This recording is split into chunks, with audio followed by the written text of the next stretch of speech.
Les amis, commençons par le commencement. Comment allez-vous ?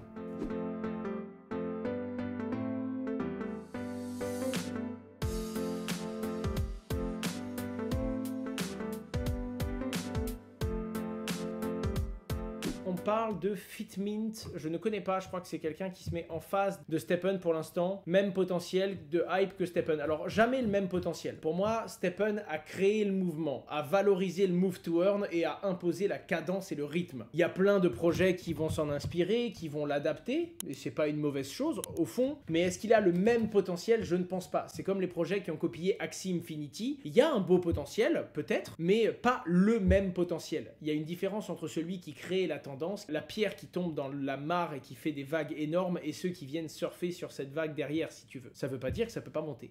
Est-ce que ce sera les marketplaces vraiment the place to be, le nouvel endroit incontournable, la grosse tendance du futur? Pour être totalement franc, je ne pense pas. La particularité, c'est que c'est pas abordable à tout le monde. Ensuite, c'est un marché où très rapidement, il y a eu énormément d'acteurs. On est passé de très peu de plateformes très utilisées à énormément de plateformes qui vont commencer à se battre sur un marché, et il y aura probablement à la fin un oligopole, c'est-à-dire 2 ou 3 grosses plateformes qui détiennent le gros du marché, comme dans la plupart des marchés de ce monde d'ailleurs. Et pour finir, ce qu'il faut comprendre, c'est que les marchés secondaires sont vraiment très strictement régulés dans le monde de la finance traditionnelle. Aujourd'hui, les NFT ne sont pas encore régulés, ils ne sont pas encore définis par la loi. On doit encore avoir une interprétation juridique pour savoir qu'est-ce qu'un NFT, est-il assujetti à la TVA ou non, comment ça fonctionne, est-ce qu'on a le droit de le racheter, le revendre, de faire des profits, comment sont-ils fiscalisés, et donc tout ça, ça va se clarifier très rapidement. Et à ce moment-là, pour pouvoir émettre sa marketplace, ce ne sera pas aussi simple, alors qu'aujourd'hui, n'importe qui peut créer sa propre plateforme. Donc on est vraiment au début, il y a une grosse émulsion, mais pour le moment, ça semble plus être une tendance pour les entreprises qui ont déjà des communautés et qui peuvent essayer de rentrer dans cette fameuse course à la marketplace la plus utilisée.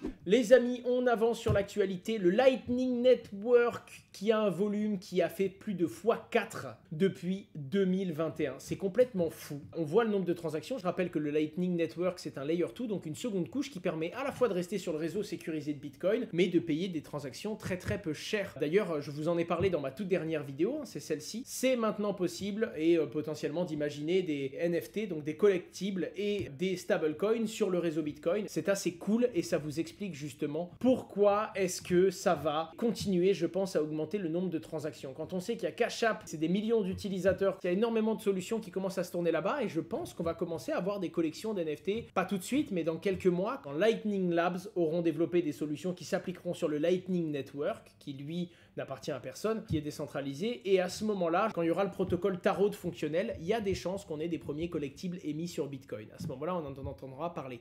Ethereum qui va être listé un petit peu comme Holoride à l'époque, mais ça change. Le mécanisme de listing sur le launchpad d'Elrond change. Pour éviter les pump and dump, il y a une phase de discovery au niveau du prix où les investisseurs ne peuvent pas vendre, une phase où on peut rajouter de la liquidité, et c'est seulement le 27 avril, à 16h UTC, que l'on va pouvoir échanger des tokens contre des Ethereum ou encore les vendre contre des EGLD qui eux-mêmes seront bloqués si c'est pour vendre. Donc ils ont vraiment essayé en fait de mettre en place un mécanisme pour pas que ça se pète la gueule et pour pas qu'il y ait des gens qui viennent écraser le prix du jeton en dumpant violemment.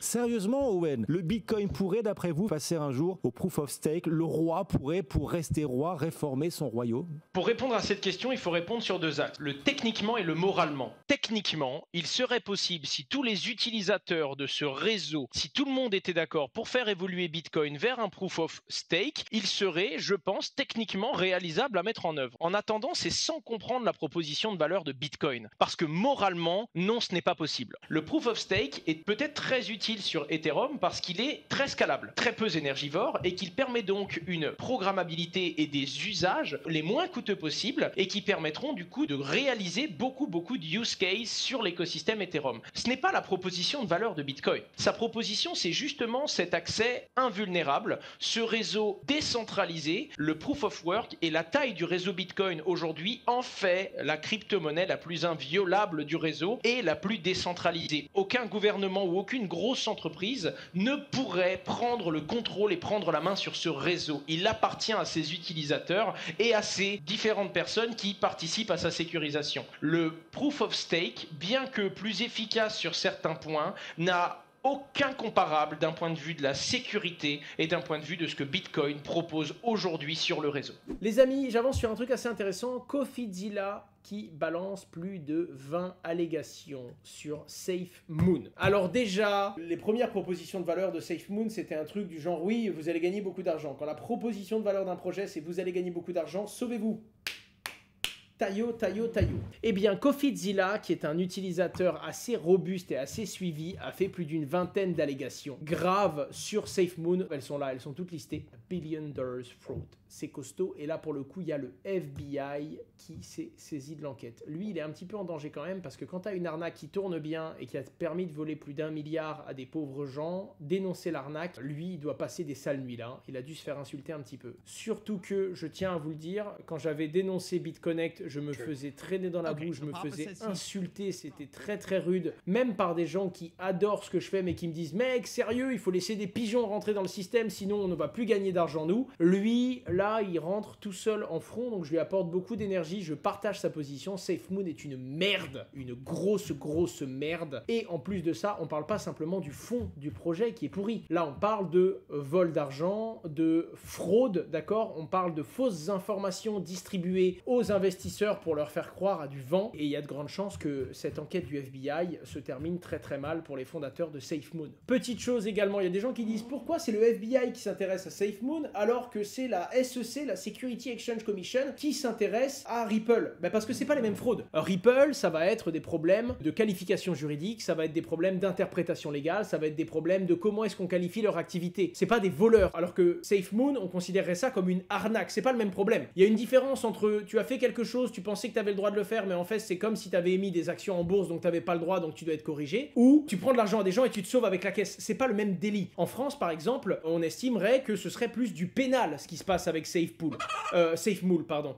SafeMoon, je vais y arriver, SafeMoon, elle est pas mal du tout celle-là. Non, plus sérieusement, on se retrouve dans une situation où c'est pas le même problème. Moi par exemple, c'est pas que j'aime pas Ripple, mais globalement ce que ça propose, la proposition de valeur, ça m'intéresse pas. C'est quelque chose de très centralisé, ça m'excite pas. C'est pas pour autant que je dis que ce sont des voleurs. Ils utilisent la blockchain pour arriver à leur fin, ça fonctionne bien, il y a de l'utilité. C'est un projet qui m'intéresse pas, mais c'est pas pour autant une arnaque. Vous voyez ce que je veux dire? C'est juste que c'est pas dans ma ligne d'intérêt. Alors que SafeMoon, maintenant je fais très attention quand je le dis, ça c'est de la merde, ça c'est de la vraie merde. Encore une fois, modulo ce que la loi va dire derrière, mais en plus d'être pourri sur le fond de l'activité, là il semblerait que ce soit une fraude. Bref, ça va faire beaucoup de bruit et on aura le fin mot de l'histoire, mais en tout cas voilà, faites attention à ça. C'était Asher, j'espère vraiment que ça vous a plu, j'espère vraiment que vous avez kiffé ce petit moment à mes côtés. Au revoir tout le monde, c'était un plaisir, merci à vous.